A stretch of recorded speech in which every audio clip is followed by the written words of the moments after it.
Welcome to this edition of the Western Canada Officiating Coaches Development Partnership. To this point, we have covered some great topics and had some great insight from several different participants within the game. In this edition, we're going to focus on communication, delivery, and post-game discussions. All of us have our own way of communicating with officials. It's important that we use our personality to effectively communicate with the officials. We always want to be honest and direct, while always providing teaching points as well as positive aspects of their games. Being honest when they need to perform better is an important skill we have to learn.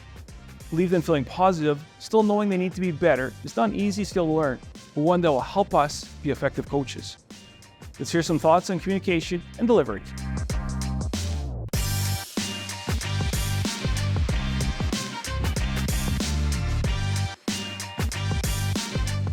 Ask the questions, right? If they're not going to answer your questions, then you're probably going to move along and not really want to work with that official, right? But creating dialogue is important, but also, ask questions. Make sure that you're giving them that willingness to talk. And if they seem like they're kind of shut off, talk about something else. Don't always have to talk about the game. Get to know that person. You'll probably build a little bit more of a openness, or you'll get more openness from that person if you're just talking about other things that are happening in life, because we're not just officials, we're human beings. Well, I think everybody wants honest feedback, right? Nobody wants the message to be sugar-coated or diluted. I think people appreciate a straightforward answer and a straightforward assessment on how they were performing. But you have to come into those situations knowing that they are under a little bit of stress, and that you have to find a way to kind of bring them down a little bit. There's lots of different ways you can do it. If there's someone that's not really comfortable communicating, I might try to bring up a question that I know they're going to have to elaborate on. I do this with my kids sometimes too. I say, you guys are like the bowling alley, right? And I'm going to let the ball going back and forth, but I'll never let you fall in the gutter. I'll be those two bumpers, and I'll bounce you back to the middle of the lane or keep you on the lane. And that's the same way I approach it, with officials. I think the key is just to try to help, or try to build off their strengths, but also help them with their weaknesses. If they have something that they need to work on, make sure you're talking about that too, because then that goes back to the honesty and being open. And I think if you go in and just, wave the pom-poms and rah, rah, rah, that doesn't make our team better. Yeah, we all like that and we need that once in a while, but I think we do still need constructive criticism, because I think that's what's going to make us better. Allowing the official to give their side of the story, or allow them to walk you through their thought process, and then turn the tables and have them listen to solutions that maybe, for myself, I like to give information that I've gotten in the past from other coaches, or situations that I've had to deal with myself throughout my career, or things that have happened to me recently. Even I try to always relate my coaching back to something I've heard, done, had success with on the ice, so that it is as real as possible. I do like when I see officials pull out a little book and take down some notes. And I think to make sure that we are engaging with the official, it's important as an officiating coach, we ask questions and we ask their opinion on events that happen throughout the game and why they made the calls that they made. I think we need to have a two-way conversation as much as possible.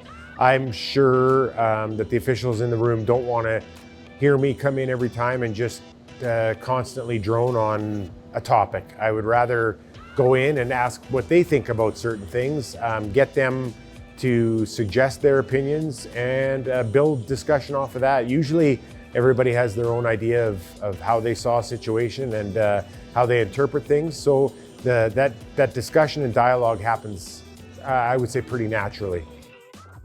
Postgame is really our chance to address officials and teach them some of the areas that we think they can improve upon. It's always important they understand that the good things they're doing and ways they can continue to improve on those as well. I always believe giving them avenues to try in their upcoming games, they may find a piece from each officiating coach that they can put together in a way that really works for them. We may find certain officials gravitate to certain officiating coaches because they can understand or relate better to that officiating coach. That is the beauty of our job. We are going to reach different officials in different ways. After the game, this should be an overly long process, just a 15 minutes or so, to touch on the key points we want to get across to our group officials from the game. Let's hear some thoughts in the post-game discussion from our partners.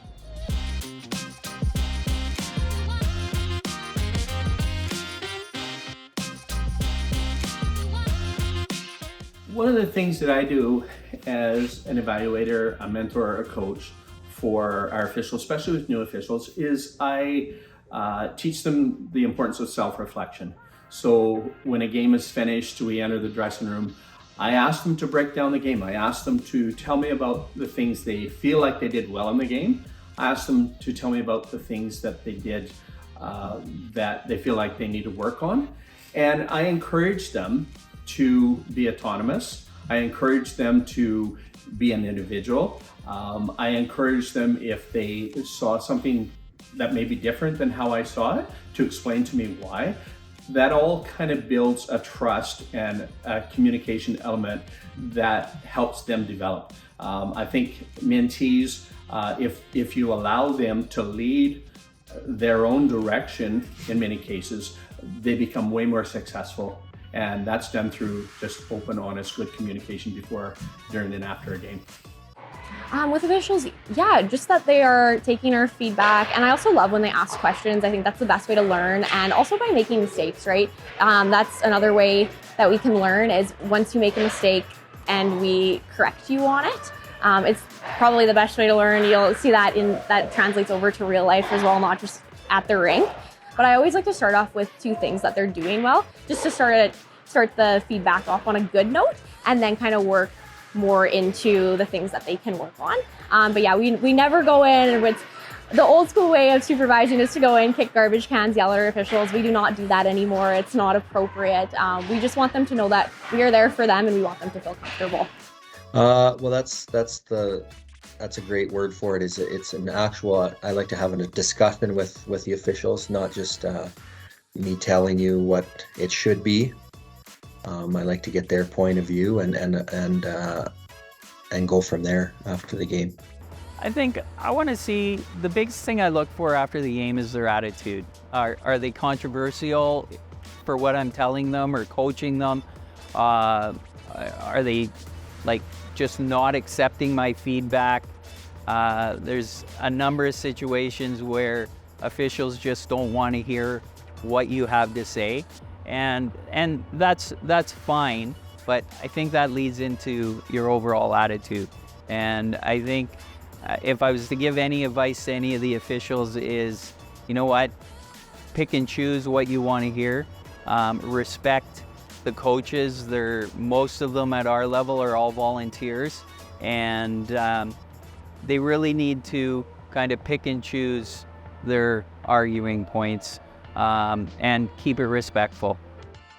Post-game discussions as an officiating coach, again, you want to talk about the things that maybe you talked about at the beginning of the game.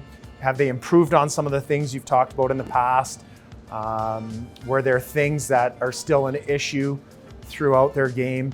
And then really break down any major issues, right? Like I said, I think you want to pick 1 or 2 items for the officials to work on and really help them through those things and let them know why it's important. We try as an officiating coach not to overload, not to give too many points, so that every game they can take home some sort of message and hopefully improve on that. We thank you again for your time and effort. It's a great time of year as we really begin to see some growth in some of our officials. Travel safe, and we'll see you again in the next video.